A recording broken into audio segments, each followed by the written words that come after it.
Alright, geometry 5-6, day 1, isosceles and equilateral triangles.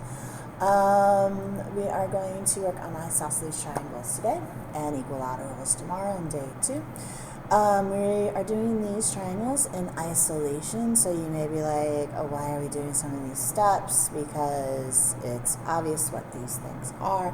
But when you take the test for this unit for me, you will not be doing them in isolation, nor when you do the EOC where these things be in isolation. So we are going to be doing some math steps to prove things mathematically for practice, for when we do have to do those live. Alright, so isosceles triangles has some parts, and those parts have names, so let's go through those first. Okay, and we have 2 theorems, okay, we'll be dealing with. So we have, these are congruent sides, alright, and when you have a pair of congruent sides with a triangle, it is isosceles, and each of the congruent sides is called the legs. So it's a leg of an isosceles triangle, and here's the other leg of the isosceles triangle. Now the angle in between your legs, this is called the vertex angle of the isosceles triangle. Okay, and the side across from your vertex angle is the base. The base is not always on the bottom. Okay, so the side opposite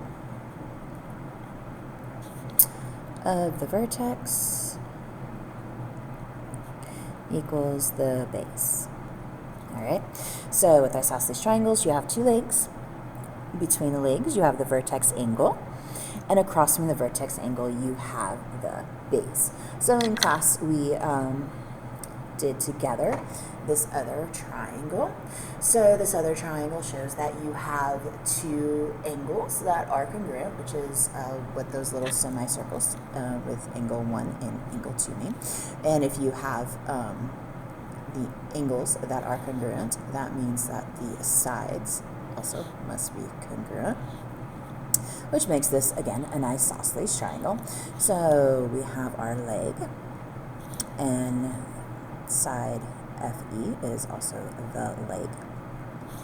The angle between the legs is the vertex, and the side across from the vertex is your base. So these are just some vocabulary that you are going to see and need to be aware of the different parts of your isosceles triangle. Alright, so let's prove the theorem about the isosceles triangle. We'll do that next. Alright. So to prove the isosceles triangle, to prove the isosceles triangle theorem, we're going to draw an auxiliary line. Okay, that's a new thing. An auxiliary line, and use the 2 triangles that are formed, because once you draw the auxiliary line, you split your 1 triangle into 2. And an auxiliary line, here's what it is. It is an extra line or segment drawn, which we are drawing it. We're adding it to the figure to help analyze geometric relationships. Okay, so here's what we are given. We are given triangle LMP, and we're also given that LM is congruent with LP.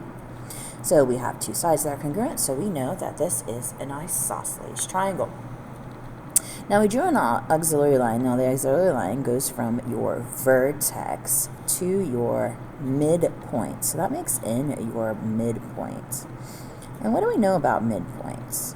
Well, in class we talked about, and some of you remember, that the midpoint will split this side in half.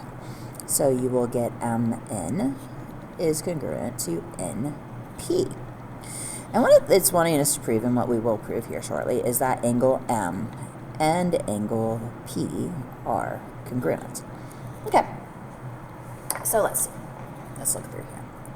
So I always try to see if I can spot a given, And we saw that side LM is congruent to side LP, and the statement that matches that is statement 5.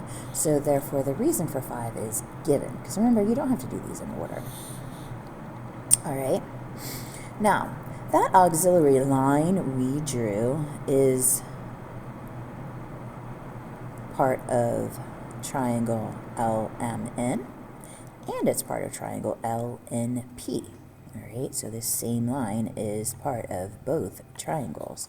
So remember, your reflexive property of congruency means that a line in one triangle is the same length as itself when it's part of the other triangle. So reflexive 4, okay, so statement 4, we can say that line LN of this top triangle is congruent with the exact same line LN in the bottom triangle because it is itself. Okay, so far so good.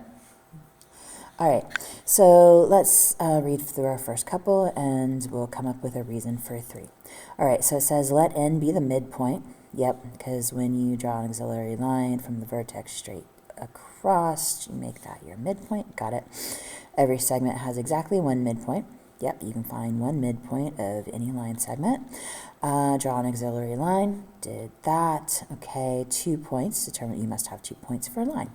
Now, M, N, and NP are congruent, and it is because N is our midpoint. So we can conclude the reason, since this is the midpoint, that these two are equal via the midpoint theorem.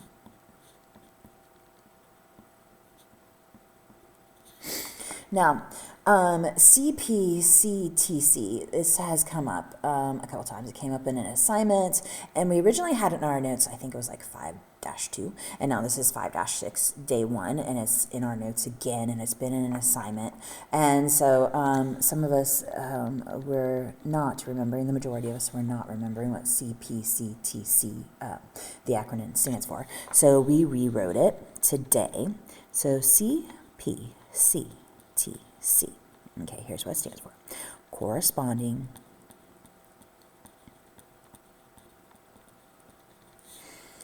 that's the C. Parts of P, okay, of congruent triangles are congruent. There we go. So instead of writing all of this out, again, mathematicians, we're lazy, so we shorten it to CPCTC. So we wrote that in our notes again. Like I said, we wrote in our notes originally in 5-2. It's come up a couple times. We wrote it in our notes again. All right, so let's flip this over. Okay, and everyone's favorite, the distance formula. I found it out on the World Wide Web and put it in our notes again, okay, to make sure we had our distance formula. The biggest thing with our distance formula is making sure you fill in your point parts accurately, okay, because the actual math itself is just step by step, making sure you do it in order, but the math will be wrong if you don't get them placed in order, in the proper order. Okay, so we're doing this triangle, and we're going to do the bottom as well, because again, we're doing this in isolation. So today, yes, they are isosceles triangle, but if you look, it's hard to tell if this is an isosceles triangle or an equilateral triangle. So mathematically, we are going to prove, because we have to prove that this is an isosceles triangle first, and then, or, you know, it's not a scalene triangle, you know, because that could be the case as well. If all these sides were different, it'd be a scalene triangle. So we have to prove that it is an isosceles triangle and have at least 2 sides be the same. Because what it ultimately wants us to do, ultimately wants us to find angle B and C, but we have to see what these angles are, what these side lengths are. So we're going to use the distance formula to measure the sides of this triangle. And again, it has a couple other applications that we're going to see before we finish this unit. So we have our left side, our right side, and our bottom. So in class, I let you pick which side I did the distance formula first, because again, we did all of them. So for the sake of this video, I am going to do AB first. Okay, so I am, let me spin the camera, there we go. So I'm going to do AB first, and the distance of A to B. Okay, so a nice big ol' radical symbol. Oops, sorry, hit the cord. All right, so difference in our x's squared plus the difference in our y's squared. Add those together, and it's the square root of all of that. So I'm doing AB, okay? I have the coordinates for A and B, all right? So I need my x2, okay, so that'd be B, which is 4, minus my x1, 0, and that is squared, plus y2, which is -2, minus my y1, which is 3, and we square that. All right, radical again. And now it's just a matter of doing these in order. We take care of our parentheses first, then the exponents. We add in what's under the radical, and then see if we can take the square root. 4 minus 0 is 4. All right, -2 minus 3 more is -5. All right, now we're going to square. 4 squared is 16. -5 squared is 25. And 16 plus 25 is 41. Now we can't, that's not a perfect square, so we are going to leave it in this format. So AB is the square root of 41. All right, I'm going to change pen colors. I am going to do my left side next, so I'm going to do AC. Okay, I'm going to do line AC. So AC equals, and I'm just changing colors just so all the math doesn't run all together. So AC. All right, so I can keep these straight. So my x2 is -4. Minus my x1 is 0 squared, plus my y2 is -2 minus my y1, which is 3 squared. Okay, so -4 minus nothing is -4 squared, plus -2 minus 3 more is -5 squared. So we've got -4 squared is 16, -5 squared is 25, and oops, we're about to run out of room. There we go. That again equals the square root of 41. So that equals the square root of 41. And it's fairly safe to say that this is going to be an isosceles triangle where these two, because these two are equal, and this is 70 degrees, and that would not, they all can't be 70 degrees because that would take you over the 180 mark. But we're also going to prove mathematically why this is 8 units, okay, because we can mathematically solve for that as well. So this is BC, okay, my bottom. All right, so BC, all right, so x2 is -4. Minus x1, which is 4 squared, plus y2 is -2 minus, make sure you realize that this minus sign and this and the -2 are not the same sign, so we're going to pop that into parentheses real quick. Okay, now let's see. Now you know a negative times a negative is a positive. All right, so -4 more is -8. And -2 plus 2 is 0. All right. And -8 squared is 64. And the square root of 64 is 8. And again, you can count this 1, 2, 3, 4, 5, 6, 7, 8. So this is 8. So this is definitely an isosceles triangle. We solved it. So triangle ABC equals an isosceles triangle.